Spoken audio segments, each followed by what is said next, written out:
أعوذ بالله من الشيطان الرجيم. بسم الله الرحمن الرحيم. سأل سائل بعذاب واقع للكافرين ليس له دافع من الله ذي المعارج. تعرج الملائكة والروح إليه في يوم كان مقداره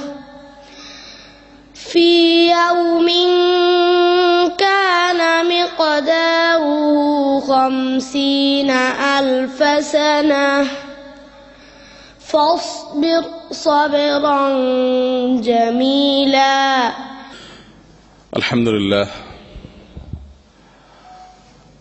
الحمد لله وحده والصلاة والسلام على من لا نبي بعده أما بعد. سبحانك لا علم لنا إلا ما علمتنا إنك أنت العليم الحكيم. সম্মানিত বাংলা ভাষাভাষী ভাইরা, আজ ইনশাআল্লাহ 40 থেকে 45 মিনিটের একটি আলোচনা পেশ করার এরাদা রাখি হুকুকুল কোরআন বিষয়ের উপরে। একজন মুসলিম তার প্রতি কোরআনে কারীমের অনেকগুলো হক আছে। সে হকগুলো কি কি সে বিষয়ে আলোচনা। কোরআনে কারীম এটি মুসলিমদের উপরে আল্লাহ সুবহানাহু ওয়া তাআলার দেওয়া নেয়ামত সমূহের মধ্যে বিশাল বড় একটা নেয়ামত। এই কোরআন এর প্রসঙ্গে হাদিসে আসছে, ইন্নাল্লাহা ইয়ারফাউ বিহাযাল কিতাবি আকওয়ামা ওয়া ইয়াদাউ বিহি আখারিন। এই কোরআন এর মাধ্যমে আল্লাহ তাআলা বহু জাতিকে উপরে ওঠান, তাদের মর্যাদাকে বাড়িয়ে দেন। ওয়া ইয়াদাউ বিহি আখারিন, আর এর মাধ্যমে অনেককে আল্লাহ তাআলা নিচে নামায় দেন। কিভাবে? একই কোরআনের মাধ্যমে কিছু লোকের মর্যাদা বাড়বে, কিছু লোকের মর্যাদা কমবে। যারা কোরআনকে গ্রহণ করেছে, যারা কোরআনের হুকুক বা হক সমূহকে আদায় করেছে, তাদেরকে আল্লাহ তাআলা কোরআনের মাধ্যমে তাদের মর্যাদা বাড়িয়ে দিবেন।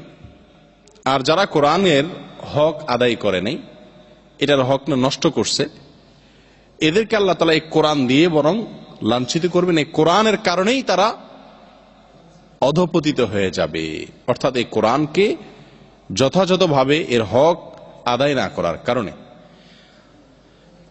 তো এই জন্য আমরা খুব মনোযোগ সহকারে শোনার চেষ্টা করব যে একজন মুসলিমের উপরে কোরআনের হকগুলো কি কি আছে।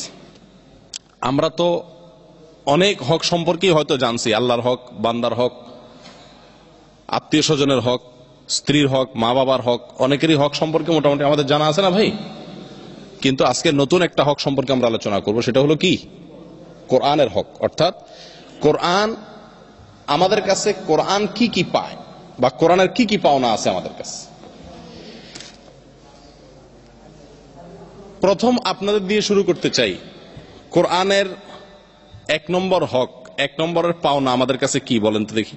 কেউ বলতে পারবেন কি? কোরআনের দাবি আমাদের কাছে, কোরআনের দাবি কি?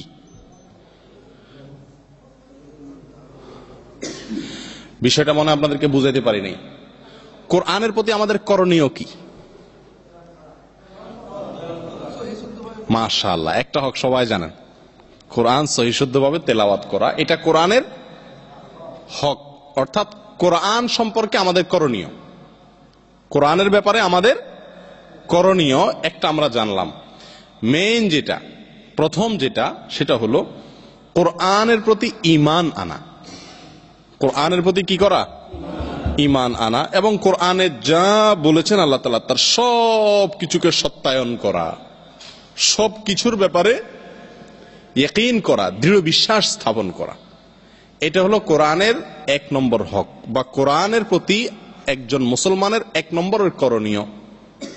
কোরআনের প্রতি ঈমান আনা। কোরআনের প্রতি কি করা? কোরআনের প্রতি যদি কেউ ঈমান না আনে সে কি মুমিন হতে পারবে?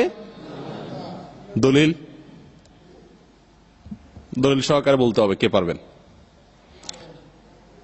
কোরআনের প্রতি ঈমান না আনলে সে ঈমানদারই হবে না। প্রমাণ কি? কয়টা বিষয়ের প্রতি ঈমান আনলে মানুষ মুমিন হয়? ঈমানের অনেক বিষয় আছে, তার ভিতরে মেইন বিষয় কয়টা? 6টা। মেইন 6টা বিষয় আছে। এই 6টা বিষয়কে বিশ্বাস করলে ঈমানদারের খাতায় তার নাম উঠে। সেই 6টা বিষয়ের মধ্যে কোরআন কি আছে? কই? মাশাআল্লাহ, 6টা বিষয়ের ভিতরে কোরআনও আছে। কিভাবে সেটা? বাংলায় বলেন, আরবি না। 6টা বিশ্বাসের ভিতরে কোন পয়েন্টটার মধ্যে কোরআনের প্রতি ঈমান আনার কথাটা আছে? কোনটা সেটা?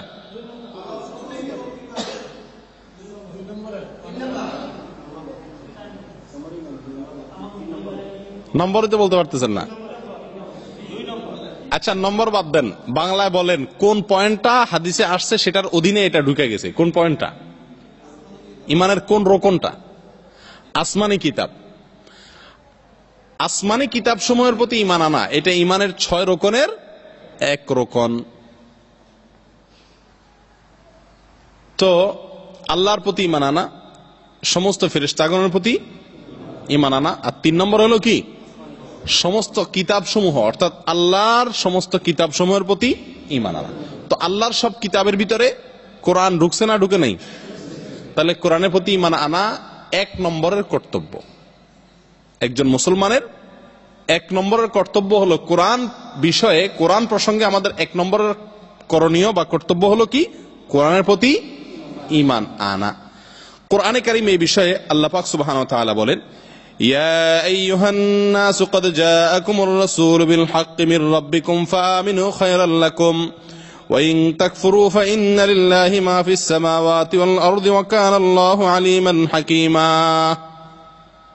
হে ঈমানদাররা, হে লোক সকল, নিশ্চয়ই তোমাদের কাছে আমার রাসূল সত্য নিয়ে এসেছেন, অর্থাৎ আল্লাহর কালাম কোরআন, এটা নিয়ে এসেছেন তোমাদের রবের পক্ষ থেকে। ফাআমিনু, এটার প্রতি তোমরা ঈমান আনো, তাহলে কি হবে? খায়রাল লাকুম, তাহলে তোমাদের খায়ের হবে, কল্যাণ হবে, যদি তোমরা এর প্রতি ঈমান আনো, বিশ্বাস করো। এই যা বলছে, কোরআন যা বলছে এটা সত্য, এটাকে বিশ্বাস করলে তোমার কল্যাণ হবে। আর যদি অবিশ্বাস করো, ওয়া ইন তাকফুরু, আর যদি অবিশ্বাস করো, ফাইন্না লিল্লাহি মা ফিস সামাওয়াতি ওয়াল আরদি ওয়া কানা আল্লাহু আলীমান হাকীমা, যদি অবিশ্বাস করো তাহলে মনে রাখো এই আসমান জমিনে যা কিছু আছে সবকিছুর মালিকানা কিন্তু এই কোরআন যার, সে আল্লাহর। একটা হুমকি দিয়ে রাখলেন আল্লাহ তাআলা, সাবধান করে দিলেন আমাদেরকে। এই কোরআন আল্লাহর বাণী, আল্লাহর বাণীকে বিশ্বাস যদি করো তাহলে তোমার ভালো হবে, আর যদি অবিশ্বাস করো তো কি হবে সেটা আল্লাহ তাআলা বললেন না, শুধু এইটুকু বলে রাখলেন, যদি অবিশ্বাস করো তো জানা রাখো এটার মালিক, আসমান জমিন সবকিছুর মালিক কে? আল্লাহ। বাস, শুধু এটা মাথায় রেখো। কি বুঝলেন? অর্থাৎ তোমার আসমান জমিনের বাইরে কোথাও যাওয়ার সুযোগ আছে? তো আল্লাহর কালামকে যদি তুমি অস্বীকার করো, অবিশ্বাস করো, তাহলে তোমার তো অস্তিত্বই থাকবে না। 1 নম্বরের হক। অন্য আয়াতে আল্লাহ তাআলা বলেন, ইয়া আইয়ুহাল্লাযীনা আমানু আমিনু বিল্লাহি ওয়া রাসূলিহি ওয়াল কিতাবিল্লাযী নুযিলা আলা রাসূলিহি ওয়াল কিতাবিল্লাযী উনজিলা মিন ক্বাবল ওয়া মান ইয়াকফুর বিল্লাহি ওয়া মালাইকাতিহি ওয়া কুতুবিহি ওয়া রুসুলিহি ওয়াল ইয়াউমিল আখির ফাকাদ দাল্লা দালালাম বাঈদা। আল্লাহ বলেন, হে ঈমানদারেরা, যারা ঈমান আনছো তারা আবার পুনরায় নিজেদের ঈমানকে নবায়ন করে নাও। আবার আল্লাহ তাআলা বলেন, যে হে ঈমানদাররা, তোমরা আল্লাহর প্রতি ঈমান আনো এবং তার রাসূলের প্রতি ঈমান আনো এবং ওই কিতাবের প্রতি ঈমান আনো যেটি রাসূলের প্রতি নাজিল হয়েছে। কোনটি সেটি? কোরআন। আমাদের রাসূলের প্রতি যে কিতাব নাজিল হয়েছে সেটি কোনটা? কোরআন। আল্লাহ বলেন এই কোরআনের প্রতি তোমরা ঈমান আনো। আলাদাভাবে আবার বলতেছেন এই কোরআনের আগে যে কিতাবগুলো আসছে সেগুলোর প্রতি ঈমান আনো। তাহলে এই আয়াতে যে আল্লাহ তাআলা কোরআনের প্রতি ঈমান আনতে বলছেন, আমরা সবাই কোরআনের প্রতি ঈমান আনছি? কোরআনের প্রতি ঈমান আনা বলতে কি বুঝেন ভাই? কে বলতে পারবেন? কোরআনের প্রতি আমি ঈমান আনলাম মানে কি? ঈমান মানে বিশ্বাস। ঈমান মানে কি? বিশ্বাস। আমি কোরআনকে বিশ্বাস করলাম মানে?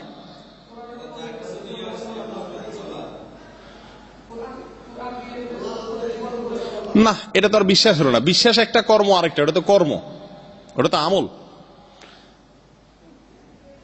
ঈমানের মূল পয়েন্ট হলো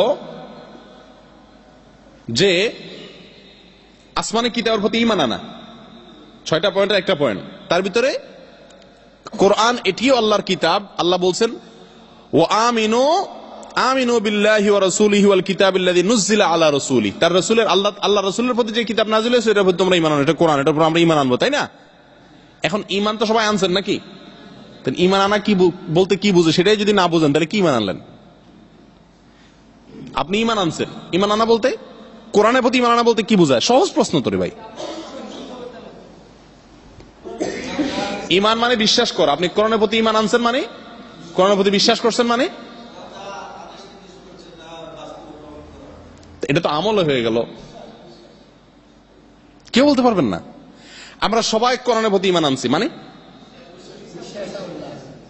কি বিশ্বাস করছেন? এই যে একটা পয়েন্ট হলো, মাশাআল্লাহ। কোরআনের প্রতি ঈমান আনছি মানে হলো এই কোরআন আল্লাহর কাছ থেকে আসছে। এটা কোনো মানুষের বক্তব্য নয়, এটা মুহাম্মদ সাল্লাল্লাহু আলাইহি সাল্লামের নিজের কোনো কথা নয়, এটা জিবরিলের কথা নয়, এটি কোনো মানুষের বক্তব্য নয়। এর শুরু থেকে শেষ পর্যন্ত সবটুকু কথা আল্লাহ সুবহানাহু ওয়া তাআলা, এই আসমান ও জমিনের মালিকের বক্তব্য। এটাকে মনে প্রাণে বিশ্বাস করা এবং আরো বিশ্বাস করা যে যেহেতু সৃষ্টিকর্তা আমাদের আল্লাহ, রব আমাদের আল্লাহ, আসমান ও জমিনের মালিক আল্লাহ, অতএব তার এই কথা অনুযায়ী যদি আমরা চলি তাহলে এর ভিতরেই আমাদের কল্যাণ আছে। কোরআন যেভাবে চলতে বলেছে কোরআন অনুযায়ী চলার ভিতরেই আমাদের কল্যাণ আছে, এই কথা মনে মনে বিশ্বাস করা। এই কোরআন সত্য, এটা আল্লাহর পক্ষ থেকে আসছে, এটা বিশ্বাস করা। আর এই কোরআনে যা আছে তার সবকিছুই আমাদের জন্য উপকারী, এর কোনটি আমাদের জন্য ক্ষতিকর নয়, আমাদের বুঝে আসুক অথবা না আসুক। এটাকে মনে মনে কি করা? বিশ্বাস করা। গোটা কোরআন বিশ্বাস করেন তো তাহলে সবাই? মাশাআল্লাহ। তাহলে মেয়েদের পর্দায় থাকা উচিত, কি বলেন? বিশ্বাস হয় আপনাদের? এটা ঠিক? মেয়েদের পর্দা থাকা উচিত, পর্দার সাথে চলাফেরা করা উচিত, এটা বিশ্বাস হয় আপনাদের? সবাই বিশ্বাস করেন যে মেয়েদের পর্দার ভিতরে থাকাটাই কর্তব্য, এটা বিশ্বাস আপনাদের? আচ্ছা, তো যারা বলে যে মেয়েরা পর্দায় থাকলে তাদের অধিকার নষ্ট হয়ে যায়, পুরুষরা তো বোরকা পরে না, এটা মহিলা বোরকা পরে থাকা কত কষ্টের তাদের জন্য। মেয়েরা পুরুষরা সবাই সমান অধিকার, মানুষ হিসাবে জন্ম নিছে, কেন তারা আবার কষ্ট করবে, পর্দা করবে? পর্দা প্রগতির পথে বাধা, পর্দার কারণে মেয়েরা আগাইতে পারে না, পড়ালেখা করে ডাক্তার ইঞ্জিনিয়ার হইতে পারে না, ইত্যাদি ইত্যাদি। তো যারা এই সমস্ত বক্তব্য দেয় তাদের কথায় কারোর আপনার বিশ্বাস হয় না? আপনি কোরআনের প্রতি ঈমান আনছেন, এই জিনিসটি তখন প্রমাণ হবে যখন কোরআনে আল্লাহ কি বলছেন এ সম্পর্কে আপনি জানবেন। ঈমান দুই প্রকার, ঈমানে মুজমাল, ঈমানে মুফাসসাল। সাধারণভাবে আমরা বললাম যে গোটা কোরআনে আল্লাহ যা বলছেন আমি জানি অথবা না জানি, তার সবগুলোর প্রতি ঈমান আনলাম, এটা হলো সংক্ষেপ ঈমান আনলাম। আর বিস্তারিত হলো কি, যে কোরআনের প্রতিটি বিষয় আমি যখনই জানলাম যে এটা কোরআনে আছে, বাস সারা পৃথিবীর মানুষ যদি তার বিরুদ্ধে যুক্তি দিয়ে আমাকে বুঝায় তো সেই যুক্তি আমি মানব না, কারণ এই যুক্তি মাখলুকের যুক্তি, আর কোরআনের যুক্তি কার যুক্তি? খালেকের যুক্তি। খালেকের যুক্তি বড় না মাখলুকের যুক্তি বড়? যিনি বানাইছেন তিনি ভালো জানেন নাকি যাকে বানানো হয়েছে সে ভালো জানে? ভারতে আপনার গত কয়েক বছর ধরে প্রচুর পরিমাণ ধর্ষণ বা নারী নির্যাতন বেড়ে গিয়েছিল। আপনারা পত্রপত্রিকা পড়েন, সবাই জানেন, তাই না? প্রচুর পরিমাণে বাসে, ট্রেনে, যেখানে সেখানে, দিল্লিতে, মানে সারা পৃথিবীতে আলোচনা উঠে গেছে যে ভারতে নারী নির্যাতনের হার বেড়ে গেছে হঠাৎ করে। পরে তাদের রাষ্ট্রীয় আইনে সংশোধনী এনেছে তারা, যে ধর্ষণের শাস্তি, সর্বোচ্চ শাস্তি আগে যেটা ছিল সেটা পরিবর্তন করে মৃত্যুদণ্ড করছে। কি করছে? মৃত্যুদণ্ড করছে। অথচ এই ভারতেরই বহু বুদ্ধিজীবীরা অথবা সারা দুনিয়ার বেঈমান বা অবিশ্বাসী কাফের বুদ্ধিজীবীরা বলতো যে কোরআন বিবাহিত নারী পুরুষ ব্যভিচারে লিপ্ত হলে তাদেরকে হত্যা করার নির্দেশ দান করে। ব্যভিচারে লিপ্ত হয়েছে, মনের শয়তানি করে ফেলছে, এই জন্য একটা মানুষকে মেরে ফেলতে হবে, হত্যা করে ফেলতে হবে? এটা তো অবিচার, জুলুম বেশি হয়ে গেছে একটু। ইসলাম বেশি বর্বর নির্দেশ দিয়ে দিয়েছে। ইসলাম যেটাকে ১৫০০ বছর আগে বলছে, এটাকে তারা ঠেলায় পড়ে পরে বুঝছে। কথা বুঝে আসছে? এভাবে প্রত্যেকটা জিনিস কোরআন যা বলেছে এটাই আমাদের জন্য কল্যাণকর, এটার ব্যতিক্রম চলাটা আমাদের জন্য ক্ষতিকর। এই কথা বিশ্বাস করা, এটা কোরআনের প্রতি বিশ্বাসের অন্তর্ভুক্ত। এভাবে গোটা কোরআনকে বিশ্বাস করতে হবে। মনে থাকবে তো ইনশাআল্লাহ? আল্লাহ তাআলা আমাদের সকলকে কোরআনের প্রতি ঈমানদারদের ভিতরে শামিল করেন। কোরআনের প্রতি আমাদের ১ নম্বরের হক তাহলে বুঝলেন। কি হক? প্রধান মেইন অধিকার কোরআনের প্রতি আমাদের করণীয় ১ নম্বরের কর্তব্য হলো কোরআনের প্রতি ঈমান আনা। কোরআনের প্রতি কি করা? কোরআন যা বলেছে তার সব কিছু আল্লাহর বক্তব্য এবং এগুলো আমাদের জন্য কল্যাণকর, এর উল্টাটা আমাদের জন্য ক্ষতিকর, এই কথাকে মনে প্রাণে কি করা? বিশ্বাস করা। আচ্ছা, কেউ যদি মনে করে, সন্দেহ না, মনে প্রাণে দৃঢ়ভাবে বিশ্বাস করে যে এই বোতলের ভিতরে বিষ আছে, তো এটা সে খাবে? এই পানিটা সে খাবে? কেন খাবে না? কারণ সে বিশ্বাস করে, দৃঢ়ভাবে বিশ্বাস করে যে হ্যাঁ এটার ভিতরে অবশ্যই বিষ আছে, আমি জানি বিষ আছে, আমি দেখছি এটাতে বিষ আছে, তাহলে সে খাবে? আরেকটা লোক সন্দেহ আছে, তার শিওর না, সে দৃঢ় বিশ্বাস নাই যে বিষ আছে নাকি নাই, সে হয়তো খাইলেও খাইতে পারে, না খাইলেও না খাইতে পারে, ঠিক কিনা? আর যে মনে করেন না ফালতু কথা, এখানে বিষ টিষ কিচ্ছু নেই, আমি নিজে পানি খাইছি, এটা খাইয়া রাখলাম, বিষ আসবো কোত্থেকে, ফালতু কথা, বোতল আমি নিজে খুলছি, বিষ টিষ নেই, সে বিশ্বাসই করে না এখানে বিষ আছে, যে তাহলে সে তো চোখ বন্ধ করে খাবে। যে সন্দেহ করে যে বিষ থাকতেও পারে নাও থাকতে পারে, সে যদিও খায়, খাওয়ার পরে তার ভিতরে এক ধরনের ভয় কাজ করবে যে হায় রে, বিষ খাইলাম না পানি খাইলাম, কি জানি হয়। 3 শ্রেণীর মানুষ পাইছেন। কোরআনের প্রতি আপনার যদি বিশ্বাস থাকে যে এই কোরআনে যত কিছু বলেছে তা আমার জন্য উপকারী, কল্যাণকর, আর এর উল্টাটা আমার জন্য ক্ষতিকর, এটা যদি আপনার মনে প্রাণে দৃঢ় বিশ্বাস থাকে, তাহলে আপনার চলাফেরা কি সেই অনুযায়ী হবে কি হবে না? ব্যাস, এখান থেকে বোঝা যাবে যে আমরা কোরআনের প্রতি কাদের কাদের ঈমান পরিপূর্ণ আছে, এটা কাজ দেখলেই বোঝা যাবে। কোরআন অনুযায়ী যদি কাজ থাকে তাহলে বোঝা যাবে যে আপনার অন্তরে কোরআনের প্রতি বিশ্বাসটা দৃঢ়। আর যদি বিশ্বাস আছে কিন্তু বিশ্বাসটা মজবুত না, নড়বড়ে, তাহলে হয়তো কোরআন অনুযায়ী চলবেন, অথবা কখনো কোরআনের উল্টা করে ফেলবেন, করে ফেললে আবার মনের ভিতরে ভয় আসবে যে কি করলাম, বিষ খাইলাম না তো, আবার ভয়টা আসবে কিছুটা।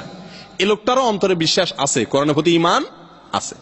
আর একটা হলো যে খাইছে, নাথিং, কি হবে, এত কিচ্ছু হবে না, এ লোকটার কোরআনের কোনো কথা অনুযায়ী সে চললো না, নাথিং, এরকম একটা মানসিকতা নিয়ে কোরআনের উল্টা করলো, তাহলে তার অন্তরে কোরআনের প্রতি ঈমান নাই। কোরআনের প্রথম হক কোরআনের প্রতি ঈমান আনা, এটা ঈমানের 6 রকমের 1 রকমের শামিল, অতএব এটি আমাদের সকলকে করতে হবে। কথা বুঝে আসছে? 2 নম্বর কোরআনের প্রতি হক হলো এটাকে যথাযথভাবে তেলাওয়াত করতে হবে। কি করতে হবে? তেলাওয়াত করতে হবে।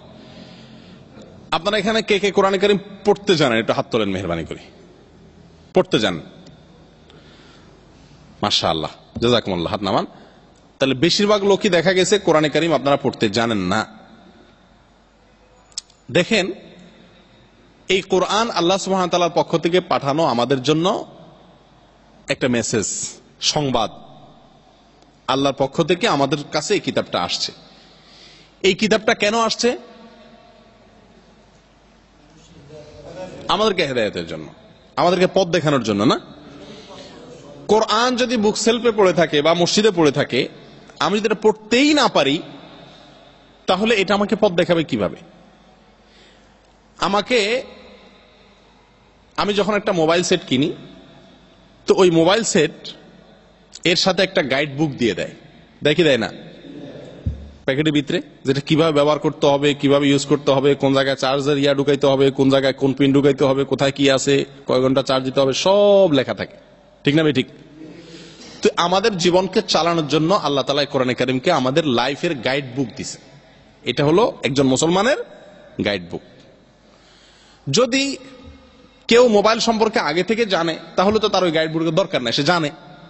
আর যদি কারোর না জানা থাকে, তাহলে কিন্তু ওই গাইড বুকটা সে খুব হেফাজত করে এবং ওইটাকে পড়ে, কারণ ওই গাইড বুক অনুযায়ী তাকে এই মোবাইলটা ব্যবহার করতে হবে। তো কোরআনে কারীম আল্লাহ তাআলা গাইড বুক হিসেবে দিয়েছেন। এটার দ্বিতীয় হক হলো এটাকে পাঠ করা, পড়া। এটাকে কি করা? পড়া। আল্লাহ তাআলা কোরআনে কারীমের ভিতরে বলেন, ওয়ারাত্তিলিল কোরআনা তারতিলা, আর তুমি কোরআনকে পাঠ করো সুন্দরভাবে, ধীরস্থিরতার সাথে কোরআনকে কি করো? পাঠ করো। অন্য আয়াতে আল্লাহ তাআলা বলেন, ওয়া উমিরতু আন আকুনা মিনাল মুসলিমিন ওয়া আন আতলুয়াল কোরআন। আল্লাহ তাআলা বলেন, হে রাসূল, আপনি বলে দেন মানুষকে বলে দেন যে আল্লাহর পক্ষ থেকে আমাকে নির্দেশ করা হয়েছে আমি যেন মুসলিম হই, আত্মসমর্পণ করি, সারেন্ডার করি আল্লাহর কাছে। আল্লাহ যেমনে বলে এমনে চলবো, এটা বলে সারেন্ডার করা। আমি আল্লাহর কাছে সারেন্ডার করব, আত্মসমর্পণ করব, এই নির্দেশ আমাকে দেওয়া হয়েছে। আর আরেকটা নির্দেশ করা হয়েছে, ওয়া আন আতলুয়াল কোরআন, আমি যেন কোরআন পাঠ করি, কোরআন তেলাওয়াত করি। তাহলে কোরআনের এই আয়াত থেকে আমরা বুঝলাম আমাদেরকে নির্দেশ করা হয়েছে কোরআন পাঠ করার। তাহলে কোরআনের প্রতি আমাদের দ্বিতীয় করণীয় বা কর্তব্য হক হলো কোরআনকে তেলাওয়াত করা। তাহলে যারা কোরআন তেলাওয়াত করতে জানেন না, তারা কোরআন কিভাবে পাঠ করবেন? তেলাওয়াত করা শিখতে হবে। তেলাওয়াত করা কি করতে হবে? শিখতে হবে। দেখুন, দুনিয়াতে আমরা অনেক কিছুই কিন্তু শিখি বা শিখছি। এখানে আরবি 1, 2, 3 চিনেন না এমন লোক একজনও আছেন? আরবি 1, 2, 3, 10, 20 আরবি সংখ্যা চিনেন না এমন কেউ আছেন এখানে? সবাই চিনেন? সুবহানাল্লাহ ওয়া বিহামদি। আপনারা বাংলাদেশের মানুষ, আরবিতে 1, 2, 3 লিখলে চিনেন, কে ব্যাপার কি? হ্যাঁ, রিয়াল বুঝালে তো হইব না? সুবহানাল্লাহ ওয়া বিহামদি, সুন্দর কথা বলছেন। রিয়াল যেহেতু বুঝা নিতে হবে, সেহেতু সংখ্যাটা আমাদের শিখতে হবে। ভাই, একেবারে যে লোক কোনো বাংলা লেখাপড়াও জানে না, এরকম লোকেরাও আরবি 1, 2, 3 জানে না? সুবহানাল্লাহ ওয়া বিহামদি। নিজের মাতৃভাষাটা জানে না, আরেক দেশি ভাষা সেটা কিন্তু জানে নিছে। কেন? কারণ রিয়াল বুঝা নিতে হবে। হ্যাঁ, তাহলে বোঝা গেল যে মানুষ যদি প্রয়োজন মনে করে, যে এই জিনিসটা আমার প্রয়োজন, তাহলে সেটা শেখা মানুষের জন্য কোনো ব্যাপার না। এটা বোঝা গেল কি গেল না? বাংলা 1, 2, 3, ইংরেজি 1, 2, 3 জানে না, অথচ আরবি 1, 2, 3 সব জানে। অনেক লোক আছে আরবি পড়তেও পারে, এখানে এসে শিখছে, দেশে শিখে নেই, আছে না? কিভাবে সে এখানে এসে শিখে গেল? কেন শিখলো? কারণ সে এটাকে প্রয়োজন মনে করছে, যে আমার এই কাজটা না শিখলে আমার ক্ষতি হবে। যারা কোরআন এখনো শিখেন নাই, বয়স এতদূর পার করে দিয়েছেন, এই সমস্ত ভাইদেরকে বলি, আপনাদের কি কোরআন তেলাওয়াত করার প্রয়োজন মনে হয় না? তো মনে হলে আপনারা শিখেন না কেন? কথার কাজে তো মিল নেই।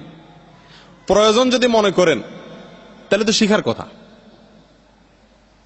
যারা কোরআন পড়তে পারেন না, এই সমস্ত ভাইদেরকে বলবো, সৌদি আরবে যে সুযোগটা আছে, এটা দেশে পাবেন না। এখান থেকে যে কোনো মুহূর্তে আমাদের যে কাউকে চলে যাওয়া লাগতে পারে। এটা আমাদের নিজেদের দেশ না, আমরা এখানে প্রবাসী। এদেশে সরকারের আমাদের প্রতি যত অনুগ্রহ আছে, তার মধ্যে সবচেয়ে বড় অনুগ্রহের একটি হলো ইসলামিক সেন্টারগুলো করে দিছে আমাদেরকে দিন শেখার জন্য, কোরআন শেখার জন্য, কোরআন হাদিস শেখার জন্য। আপনি চাইলে খুব সহজে নিকটস্থ কোনো ইসলামিক সেন্টার এর সাথে যোগাযোগ করলে আপনি কোরআন কিভাবে শিখবেন তার রাস্তা আপনি পেয়ে যাবেন। ঠিক না ঠিক? ব্যবস্থা খুব ভালো। আবার সময়টা আপনার হাতে আছে। ডিউটি করেন যে ডিউটির পরে বাকি সময়টা পুরাটাই আপনার, কেউ সেখান থেকে নেয় না। যদ্দূর নেয় মোবাইলে আর কদ্দূর সময় নেওয়া যায় আত্মীয় স্বজনে। দেশে যদি চলে যান, আপনার শ্বশুর বাড়ি, শালি, শালা, ভাই, ভাইপো, ভাতিজা, ভাতিজি, ছেলে, মেয়ে, আত্মীয় স্বজন সবার কিন্তু হক আদায় করতে হবে। ঠিক না ঠিক? আজকে এর বিয়ে লাগছে, কালকে ওর আকিকা লাগছে, কালকে অসুখ হয়েছে, কালকে অ্যাক্সিডেন্ট করছে, অমুক হাসপাতালে গেছে, অমুকের পয়সার দরকার হয়েছে, অমুকে দেখতে যেতে হয়েছে, অমুকে ঝগড়া লাগছে, অমুকের মামলা আছে। এগুলোতে আমাদেরকে ইনভলভ হতে হয় না ভাই? প্রবাস জীবনে দূরে থাকাতে একটা সুবিধা তো আছে যে এসব জায়জামিলা আমাদেরকে পোহাইতে হয় না, ফোনে যদ্দুর কথা বলা যায় ব্যাস। তাহলে ডিউটির পরে অতিরিক্ত প্রচুর পরিমাণ সময় আমাদের হাতে আছে। আমরা শুধু যদি ইচ্ছা করি, নিজ অবস্থান থেকে কোরআন কারীম শেখা খুব সহজ, পয়সাও লাগবে না।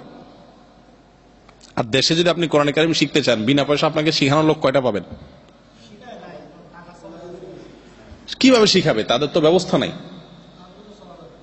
এখানে তো সরকার ইসলামিক সেন্টারগুলো করে দিচ্ছে, ইসলামিক সেন্টারকে অফিসাররা বেতন দিচ্ছে দায়ীদেরকে।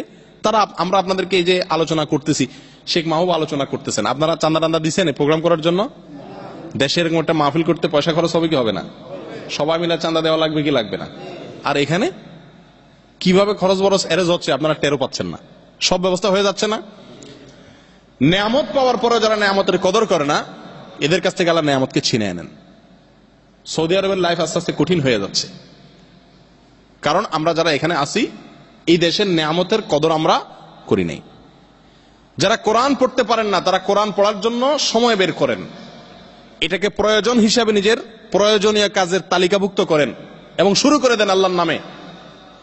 একটা হাদিস শুনে রাখেন, আপনি যদি শুরু করেন, ভালো করে পড়তে না পারেন, ধাক্কায় ধাক্কায় ধাক্কায় পড়েন, তা হাদিসে আসছে রাসূল আকরাম সাল্লাল্লাহু আলাইহি সাল্লাম বলেছেন, ওয়ামাসালুল্লাযী ইয়াকরা ওয়া হুয়া ইয়াতাআহাদুহু ওয়া হুয়া আলাইহি শাদীদ ফালাহু আজরান। যে ব্যক্তি কোরআন ভালো করে পড়তে পারে না, নতুন বেচারা, ধাক্কা ধাক্কা পড়ে কোন রকম, এই ব্যক্তি যে কষ্ট করে, তার যে কষ্ট হয়, পড়তে পারে না, চেষ্টা করার পরেও কষ্ট হয়ে যায়, এই জন্য আল্লাহ তাআলা তাকে ডাবল সওয়াব দিবেন। একটা হলো সে যে কষ্ট করতেছে সেজন্য, আর হলো তার তেলাওয়াতের সওয়াব। এই যে ও এক্সট্রা কষ্ট হচ্ছে তার, এটার জন্য আল্লাহ তাআলা তাকে আলাদা সওয়াব দিবেন। অতএব আমরা কোরআন তেলাওয়াত করবো তো ইনশাআল্লাহ, শিখবো তো যারা জানি না। দেখেন আব্দুল্লাহ ইবনে মাসউদ রাদিয়াল্লাহু তাআলা আনহু একটা বিখ্যাত হাদিস আমরা সবাই কম বেশ জানা থাকার কথা আমাদের। সে হাদিসে রাসূল আকরাম সাল্লাল্লাহু আলাইহি ওয়াসাল্লাম বলেছেন, মান ক্বারাআ হারফাম মিন কিতাবিল্লাহ, যে ব্যক্তি আল্লাহর কিতাবের একটি অক্ষর পড়বে, ফালাহু বিহি হাসানাহ, সে ওই এক অক্ষরের এক হরফ বা এক অক্ষরের বিনিময়ে কয়টা নেকি পাবে? একটি নেকি। ওয়াল হাসানাতু বিআশরি আমসালিহা, আর একটি নেকিকে আল্লাহ তাআলা 10 গুণ বাড়িয়ে দিবেন। তাহলে এক অক্ষরে 10টা নেকি পালো, ঠিক কি না? আর এরপরে রাসূল আকরাম সাল্লাল্লাহু আলাইহি ওয়াসাল্লাম ব্যাখ্যা করে বলছেন যে আমি আলিফ লাম মিম এই পুরাটাকে এক অক্ষর বলি না, বরং আলিফ একটা অক্ষর, লাম একটা অক্ষর, মিম আরেকটা অক্ষর, অর্থাৎ আলিফ লাম মিম এটুকু পড়লে 30টা নেকি পাবে। সুবহানাল্লাহ, 30টা রিয়াল চিন্তা করে দেখেন তো, আলিফ লাম মিম পড়লে 30 রিয়াল পাবেন, তাইলে তো মানে সুবহানাল্লাহ, আর কথাই আসিল না ভাই। রিয়ালের চাইতে 30টা নেকি, 30টা হাসানা, 30টা সওয়াব অনেক বেশি প্রয়োজন আমাদের জীবনের জন্য। হয়তো এখন প্রয়োজন হচ্ছে না, সওয়াবটা এখন প্রয়োজন। ভাই কেউ কোন দেশ থেকে কোন দেশে গেলে তার কাছে যে পয়সা কড়ি থাকে, সে 1 নম্বর কাজ হয় কি? 1 নম্বরের কাজ কি বলেন তো? ভাঙ্গায় নেওয়া, ওই দেশের কারেন্সিটা চেঞ্জ করে নেওয়া, ঠিক না?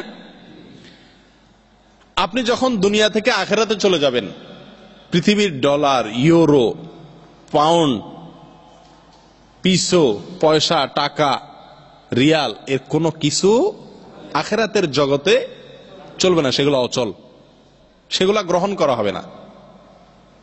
সেখানে মানি এক্সচেঞ্জ কিভাবে করবেন? মানি এক্সচেঞ্জের কোনো উপায় আছে? এখান থেকে যদি আপনি সওয়াব বা নেকি পাঠান, তাহলে সেটাই আপনি সেখানে অটোমেটিক আপনার অ্যাকাউন্টে পেয়ে যাবেন।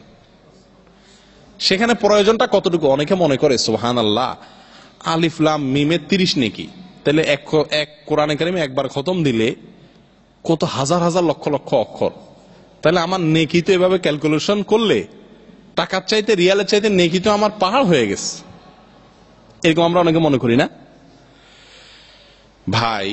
এই নেকি যাইতেও আবার সময় লাগে না, কিন্তু আপনি যখন কারোর গীবত করলেন তখন আপনার সেখান থেকে নেকি মাইনাস হয়ে যায়, হয় না? হয় না? অনেক বদামল আছে যে বদামল গুলো করলে নেকামল গুলো সব নষ্ট হয়ে যায়। আর সবচেয়ে বড় কথা হলো, দুনিয়াতে কত বছর থাকবো আমরা? 60 থেকে 70 গড়ে, কম বেশ। এটার জন্য আমাদের সঞ্চয় বা পয়সা যেটা আমরা জমা করি সেটা পরিমাণ কত? আজ পর্যন্ত শুনছেন কাউকে যে পয়সা কামাতে কামাতে বলে যে না 60-70 বছর পার হওয়ার জন্য তো যথেষ্ট, আর তো লাগে না? শুনছেন কাউকে? এখানের বেলায় তো কোনো সীমা রেখা নাই। আর আখেরাতে কতদিন থাকতে হবে ভাই? কত বছর? অনন্ত। অনন্ত শব্দটা বলতে যত সহজে বোঝা গেছে, বুঝতে কিন্তু যত সহজে বোঝার কথা না। অনন্ত মানে যার শুরু আছে শেষ নাই, কোনো শেষ নাই। এত কাল যেখানে থাকতে হবে সেখানে কি পরিমাণ সওয়াবের দরকার, সেখানে থাকার জন্য, খাওয়ার জন্য, টিকার জন্য কি পরিমাণ সওয়াব বা নেকির দরকার। প্রিয় দিনী ভাইরা, এই জন্য যারা কোরআন পড়তে জানেন না তারা আজকে আল্লাহর ওয়াস্তে নিয়ত করেন, মন থেকে প্রতিজ্ঞা করেন যে আমি খুব তাড়াতাড়ি কয়েকদিনের ভিতরেই কোরআন পড়ার চেষ্টা শুরু করে দেব। আপনার ক্যাম্পে মসজিদের ইমাম সাহেব, মুয়াজ্জিন সাহেব যে দেশই হোক তার মাধ্যমে আপনি শুরু করে দিতে পারেন। যে ইসলামিক সেন্টারে আছেন শেখের সাথে পরামর্শ করলে উনি একটা ব্যবস্থা আপনাকে বলে দিবেন। এক কথা, আপনাকে কোরআন তেলাওয়াত শিখতে হবে। যারা পারেন না তারা শিখবেন। এরকম কোন লোক আল্লাহর বান্দা এখানে কি আছেন যে নিয়ত করছেন এখন? বুঝে শুনে হাত উঠান, মেহরবানি করে গড়ে হাত তুলেন না ভাই। সবাই নিয়ত করেন ভাই 3 দিনে যাবেন, সবাই হাত তুলে হয়েছে দাঁড়া গেছে, এরকম না।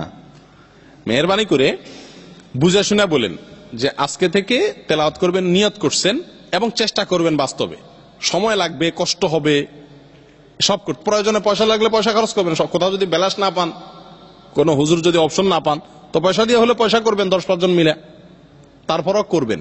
হাত তোলেন এবার, নিয়ত করবেন সবাই। মাশাআল্লাহ, আল্লাহ তাআলা কবুল করেন। নাম তো লেখার সুযোগ না, লেখা আমি আবার খবর নিতাম, কারণ আমাদের সিস্টেম আছে, আমরা 9-1 এইভাবে করি। নিয়ত করলে আমরা টার্গেট করি, তাদের পিছে লাগি, তাদের আলহামদুলিল্লাহ এতে আমরা ফল পাইছি, দেখছি অনেক পরিবর্তন হয়েছে আল্লাহর রহমতে। অনেক ভাই সিগারেট ছেড়ে দিচ্ছেন, আমরা খোঁজ খবর নিচ্ছি আলহামদুলিল্লাহ তারা আর, কারণ তাদের পিছে আবার লেগে থাকতে হয়। আপনারা যে হাত তুলছেন না, শয়তান বসে নাই তো মসজিদ থেকে বাইরে হওয়ার শয়তান কেউ আরে নিয়ত না করছিস, ওয়াদা তো না। শয়তান কিন্তু তার মতো করে আবার আমি যেরকম এখানে বুঝাইতেছি, সে আবার আপনারা বাইরে গেলে কানে কানে বুঝাবে। অতএব পাক্কা ইরাদা করেন, আল্লাহ তাআলা তৌফিক দান করেন। ভাই, কোরআনের দ্বিতীয় হক হলো কোরআনকে তেলাওয়াত করা। শুধু তেলাওয়াত নয়, এটাকে সঠিকভাবে তেলাওয়াত করা। ভাই, কোরআনে কারীম সম্পর্কে আবু উমামা বাহিলী রাদিয়াল্লাহু তাআলা বর্ণিত এক হাদিসে রাসূল আকরাম সাল্লাল্লাহু আলাইহি ওয়াসাল্লাম ইরশাদ করেছেন, যে ব্যক্তি কোরআন পাঠ করবে, আল্লাহর হাবিব সাল্লাল্লাহু আলাইহি ওয়াসাল্লাম বলেন, ইকরাউল কোরআন, তোমরা কোরআন তেলাওয়াত করো। কেন? ফাইন্নাহু ইয়াতি শাফিআন ইয়াউমাল কিয়ামা লিসাহিবিহি, কারণ কোরআনে কারীম কিয়ামতের ময়দানে আপনার পক্ষ হয়ে আল্লাহর কাছে সুপারিশ করবে। কোরআন আপনার পক্ষ হয়ে কি করবে? আমাদের দেশে মানুষ বহু পিশাবের পিছনে লক্ষ লক্ষ টাকা নষ্ট করে। কি জন্য? কি আশায়? একটু হুজুরে ইশারা করে পার করে দিব কিয়ামতের দিন। বুঝে আসছে কথা? একটু সুপারিশ করে দিব আল্লাহর কাছে। আরে হুজুরে সুপারিশ করব, নবী রাসূলগণ সব অস্থির হয়ে থাকবে, আল্লাহর সামনে কেউ কথা বলার সাহস পাবে না। মানুষ মুসা আলাইহিস সালামের কাছে দৌড়ে যাবে যে আপনি আল্লাহর কালিম, আল্লাহর সঙ্গে সরাসরি কথা বলছেন দুনিয়াতে, আল্লাহর সঙ্গে আপনার খুব গুডউইল, সম্পর্ক ভালো, আপনি একটু সুপারিশ করেন। উনি বলবেন, ভাই আমি নিজের নফসকে নিয়ে টেনশনে আছি, নফসি নফসি, তোমরা সামনে দেখো, আমার কিচ্ছু করার নাই। সেখানে ওই পিশাবরা বলে কি করে দিবে? সুপারিশ করে দিবে। নবীরা সাহস পাবে না আল্লাহর সামনে কথা বলার কিয়ামতের দিন, সেখানে বলে পিশাবরা সুপারিশ করে দিবে। তবে ভাই, আল্লাহর কাছে সুপারিশ করার এক পাওয়ারফুল মাধ্যম হলো এই কোরআন। অসাধারণ এক শক্তিশালী জিনিস। আপনি কোরআনকে নিয়মিত পড়েন, সারা জীবন পড়েন, এটাকে সঙ্গী বানায় নেন। এই কোরআন কিয়ামতের দিন যখন কেউ সাহস পাবেন আল্লাহর সামনে মুখ খোলার, এই কোরআন আপনার পক্ষ হয়ে মুখ খুলবে যদি আপনি কোরআনকে পড়েন। খুব বেশি কিছু না, পাঠ করা, তেলাওয়াত করা, নিয়মিত পাঠ করতে হবে। আমাদের একটা বদভ্যাস হলো, অনেকেই আছি রমজান মাস আসলে মাশাআল্লাহ কোরআন পড়ে, যারা পড়তে পারে, আর সারা বছর কোরআনের আর কোনো খবর নাই। অথচ রাসূল আকরাম সাল্লাল্লাহু আলাইহি ওয়াসাল্লাম বলেছেন, খায়রুল আমালি আদওয়ামুহা ওয়া ইন কাল, যে আমলটা মানুষ সব সময় কন্টিনিউ করে, পরিমাণে কম হইলেও সেটা আল্লাহর কাছে উত্তম। সারা বছর কোরআন তেলাওয়াতকে কন্টিনিউ করতে হবে, নিয়মিত করতে হবে, অল্প হোক সামান্য হোক সব সময় পড়তে হবে। মেয়েরা পড়ে বিয়ের আগ পর্যন্ত, কারণ বিয়ের সময় জিজ্ঞেস করা হয় কোন কোন জায়গায়, এখন তো এগুলো জিজ্ঞাসা হয় না, একসময় জিজ্ঞাসা করা হইতো যে মেয়ে কোরআন পড়ছে নি, পড়ছে, কয় খতম দিছে, 2 খতম দিছে, ও মাশাআল্লাহ, এটা একসময় জিজ্ঞেস করা হইতো, যার কারণে ওই জন্য একটু পড়াইতো মেয়েদেরকে। আর এখন তো ট্র্যাডিশন হয়ে গেছে আমরা রমজান কেন্দ্রিক কোরআন পড়ি, তারাবিতে হোক তারাবির বাইরে হোক, রমজান একটু কোরআন হাতে নেয় পড়ে যারা পড়তে পারে, রমজানের পর আর কোনো খোঁজ খবর নাই। আজকাল সবার হাতে এই অ্যান্ড্রয়েড ভালো মোবাইল হয়ে গেছে না, দামি মোবাইল সবার হাতে মোটামুটি আছে। এই মোবাইলে কিছু কিছু কোরআনে কারীম ওই প্লে স্টোর থেকে ডাউনলোড করা যায়, যেগুলোতে সিস্টেম হলো আপনি প্রতিদিন ওইটা সিলেক্ট করার সিস্টেম আছে, আপনি কি 1 পৃষ্ঠা পড়বেন, 10 লাইন পড়বেন, আধা পৃষ্ঠা পড়বেন, কতটুকু পড়বেন, ওইটা আপনি নিজে আগে ঠিক করে সেট করে শুরু করে দিবেন আজকের থেকে পড়া। তো এই সেটা আপনাকে দেখাবে মোবাইলে যে আপনার খতম দিতে এতদিন লাগবে, আপনি যদ্দূর করে পড়বেন তাতে এতদিন লাগবে। প্রতিদিন আপনাকে সে মনে করায় দিবে মোবাইলে যে আজকে কিন্তু আপনার এই মোট এত পৃষ্ঠার ঘাটতি আছে, এতদিনের পড়া আপনার ঘাটতি আছে। আবার আগায় গেলে আপনাকে দেখাবে যে আপনার এতদিনের পড়া আগানো আছে। এতে হয় কি, ওই যে আজকাল কোরআন পড়লাম, দাগ দিলাম, রাখলাম, কোরআন এক জায়গায়, আমি আর এক জায়গায়, কোরআন আছে তো অজু নাই, অজু আছে তো কোরআন নাই, মুশকিল হয়ে যায়।